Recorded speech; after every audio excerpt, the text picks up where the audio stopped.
Assalamualaikum warahmatullahi wabarakatuh. Perkenalkan, nama saya Niken Suci Palupi, jurusan Ilmu Hukum semester 7 Fakultas Syariah dan Hukum UIN Suskariau. Video ini dibuat bertujuan untuk memenuhi tugas mata kuliah Hukum Pemerintahan Islam. Baiklah, di sini saya akan menjelaskan sedikit tentang materi dari Hukum Pemerintahan Islam terkait dengan pengertian politik dalam konsep Islam. Selanjutnya, demokrasi dalam pandangan Islam. Terakhir itu hubungan Islam dan negara. Baiklah, yang pertama itu pengertian politik. Kata politik dalam bahasa Yunani itu adalah politikos. Kata politik dalam bahasa Arab adalah siyasah. Pengertian politik itu sendiri adalah proses pembentukan dan pembagian kekuasaan dalam masyarakat yang antara lain berwujud proses pembuatan keputusan khususnya dalam negara. Selanjutnya itu politik dalam konsep Islam. Definisi politik dalam Islam tidak jauh berbeda dengan definisi politik secara umum. Namun, dengan menitik beratkan pada sumbernya, yaitu Al-Quran dan Hadis, sebagai sumber utama.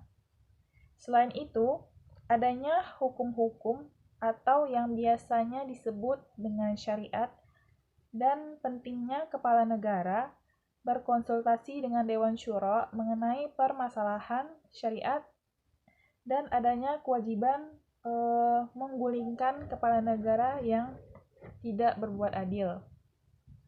Selanjutnya, demokrasi dalam pandangan Islam. Demokrasi adalah bentuk maju atau sistematika dari cara-cara rakyat untuk bermusyawarah.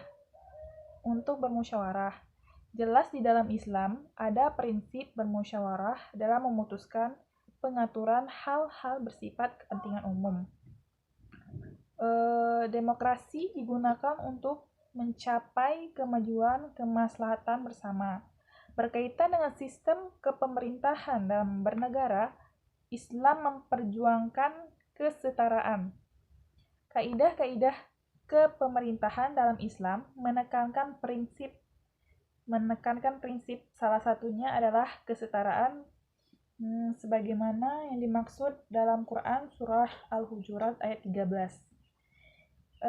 Yang kedua, kaidah demokrasi dalam Islam adalah permusyawaratan sebagaimana terdapat dalam Quran surat Asy-Syura ayat 38. Prinsip musyawarah ini diperkuat dengan sunnah Nabi Muhammad SAW. Rasulullah bermusyawarah dengan para sahabat dalam suatu perkara yang tidak disebutkan dalam Al-Quran. Adapun kaidah yang ketiga dalam demokrasi menurut Islam adalah ta'awun.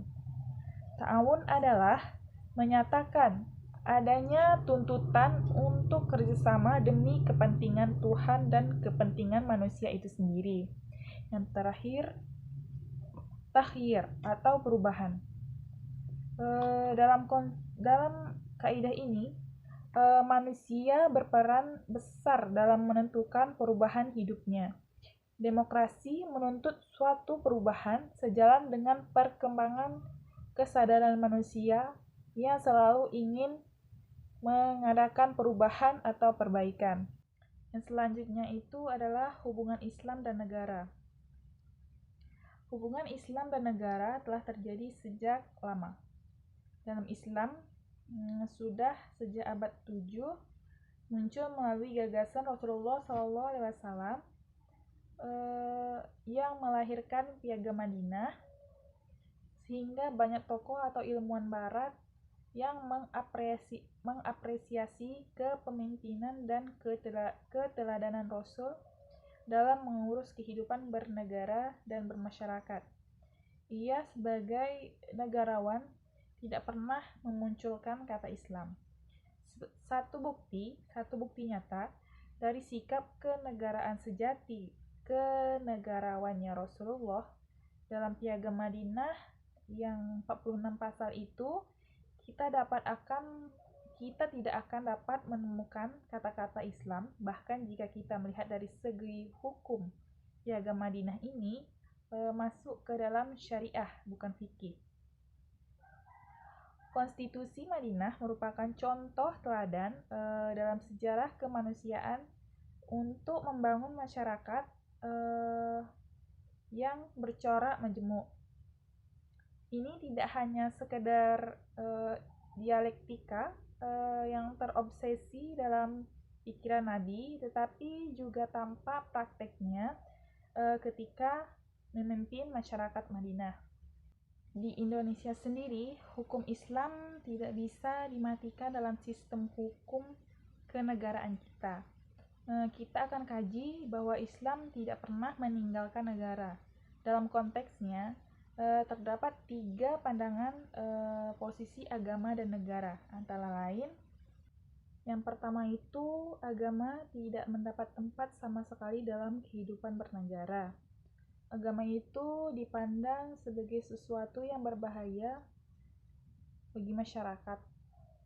Agama dipandang sebagai ilusi yang diciptakan kaum agamawan yang berkolaborasi dengan penguasa borjuis dengan tujuan untuk meninabobokan rakyat, sehingga rakyat lebih mudah ditindas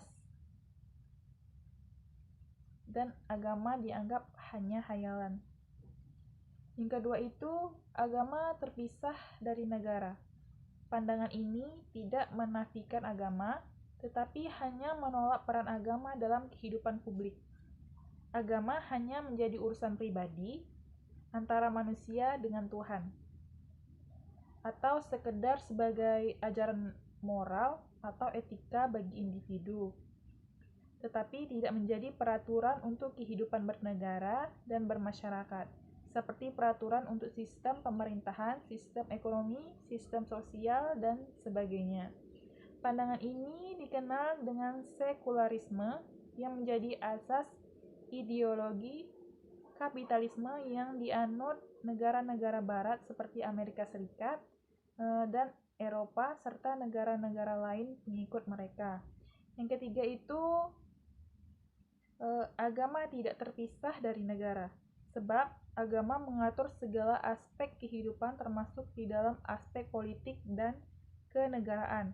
Agama bukan hanya sekadar urusan pribadi atau ajaran moral yang bersifat individual belaka, melainkan pengatur bagi seluruh interaksi yang dilakukan oleh manusia dalam hidupnya, baik interaksi manusia dengan Tuhan, manusia dengan dirinya sendiri, maupun manusia yang satu dengan manusia yang lainnya. Keberadaan negara bahkan dipandang sebagai syarat mutlak agar seluruh peraturan agama dapat diterapkan. Inilah pandangan ideologi Islam yang pernah diterapkan sejak Rasulullah SAW berhijrah dan menjadi kepala negara Islam di Madinah. Sekian penjelasan dari saya. Terlebih terkurang saya mohon maaf. Wabillahi taufiq wal hidayah. Assalamualaikum warahmatullahi wabarakatuh.